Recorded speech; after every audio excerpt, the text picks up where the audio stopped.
Il existe un comportement que les biologistes observent depuis des décennies, sans jamais réussir à l'expliquer complètement. Lorsqu'un animal meurt dans la nature, les autres sont censés partir. Rester près d'un corps est dangereux. Les prédateurs peuvent revenir. Les bactéries se développent rapidement. L'odeur attire d'autres animaux. Chaque minute passée à proximité augmente les risques. Et pourtant, certaines espèces font exactement l'inverse. Elles reviennent, parfois quelques minutes plus tard. Parfois, plusieurs jours après. Parfois, même des années plus tard. Les scientifiques ont observé des éléphants interrompre leur migration pour contourner les ossements d'un ancien membre du groupe. Ils ralentissent, s'approchent, touchent les os avec leur trompe, restent silencieux plusieurs minutes avant de repartir. Ce comportement est si fréquent qu'il possède aujourd'hui son propre nom dans plusieurs études sur la cognition animale, l'attention post-mortem.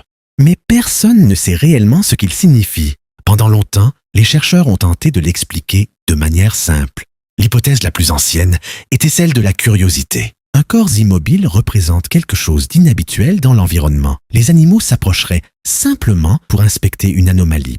Mais cette théorie a commencé à poser problème lorsque les observations se sont accumulées, parce que certains comportements ne ressemblaient plus du tout à de la simple curiosité. En 2013, au Kenya, des chercheurs observèrent une femelle éléphant revenir à plusieurs reprises près du squelette d'une autre femelle morte plusieurs années auparavant. Elle ne se contenta pas de passer à proximité. Elle ralentit, toucha le crâne avec sa trompe, puis resta immobile pendant plusieurs minutes, avant de repartir lentement avec le reste du groupe. Les chercheurs notèrent un détail étrange.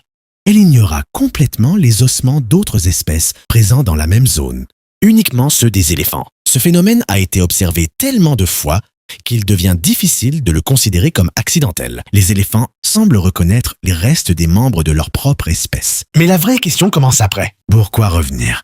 Parce qu'à cet instant, le danger est déjà terminé. Il n'y a plus rien à sauver.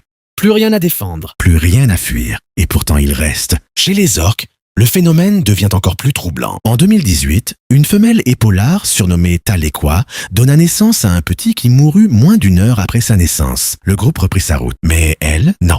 Pendant 17 jours, elle continua de porter le corps de son petit sur sa tête à travers l'océan Pacifique. Plus de 1500 km.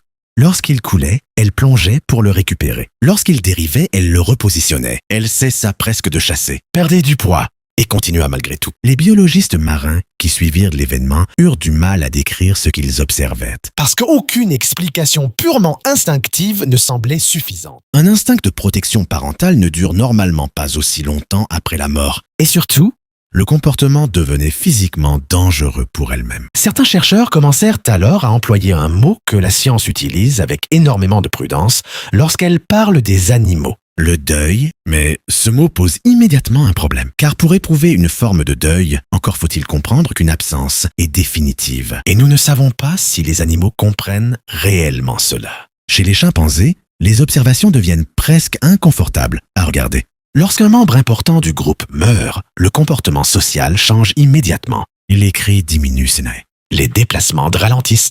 Certains individus évitent le corps. D'autres, au contraire, restent près de lui pendant des heures.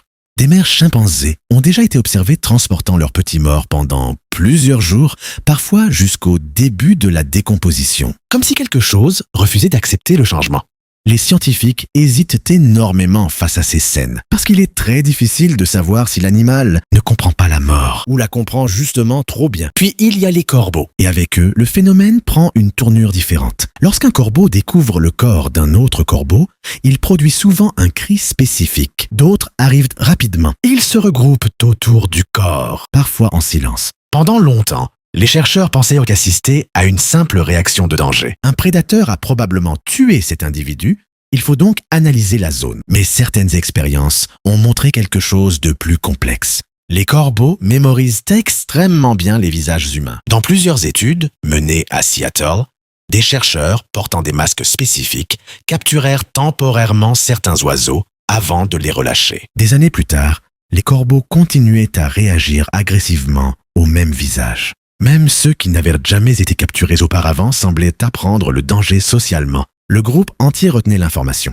Alors, lorsque des corbeaux se rassemblent autour d'un corps, certains scientifiques pensent aujourd'hui qu'ils ne font pas qu'observer la mort. Ils apprennent d'elle. Le corps devient une source d'information, une sorte d'avertissement collectif. Mais là encore, quelque chose ne colle pas totalement. Parce que certains corps vidés restent longtemps après que toute menace a disparu, comme si le comportement remplissait une autre fonction que la simple survie immédiate. Chez les mammifères sociaux, une hypothèse revient souvent. La mort d'un individu important perturbe toute l'organisation mentale du groupe.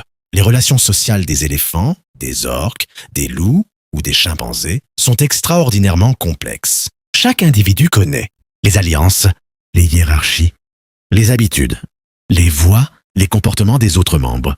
Lorsqu'un individu disparaît, ce n'est pas seulement un corps qui manque, c'est une partie entière du système social qui cesse soudainement d'exister.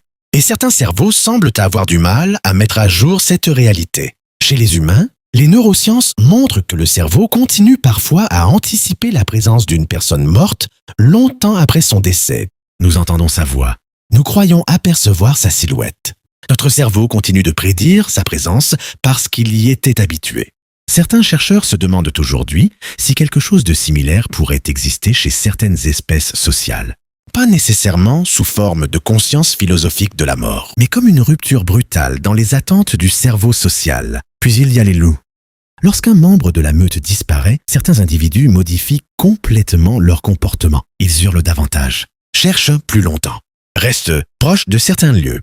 Les biologistes qui suivent des meutes sauvages ont parfois observé des comportements de recherche plusieurs jours après la disparition d'un individu. Mais la vérité est que nous ne savons toujours pas ce qui se passe réellement dans l'esprit de ces animaux. Comprennent-ils qu'un être vivant peut disparaître pour toujours? Comprennent-ils la mort comme un concept? Ou assistons-nous simplement à des mécanismes sociaux et émotionnels extrêmement sophistiqués que notre cerveau humain interprète à travers ses propres émotions? La science avance lentement sur ces questions. L'imagerie cérébrale animale progresse. Les études comportementales deviennent plus précises. Les observations de terrain s'accumulent chaque année. Et plus les données apparaissent, plus une chose devient difficile à ignorer. Certaines espèces semblent réagir à la mort d'une manière bien plus complexe que ce que nous avions imaginé. Peut-être que ces comportements ne sont qu'une forme avancée d'instinct social. Ou peut-être que la frontière entre émotion humaine et émotion animale n'a jamais été aussi claire que nous le pensions. Mais pour l'instant, les animaux ne peuvent pas nous expliquer ce qu'ils ressentent lorsqu'ils reviennent vers leur mort. Alors les chercheurs continuent d'observer. Et les animaux, eux, continuent de revenir.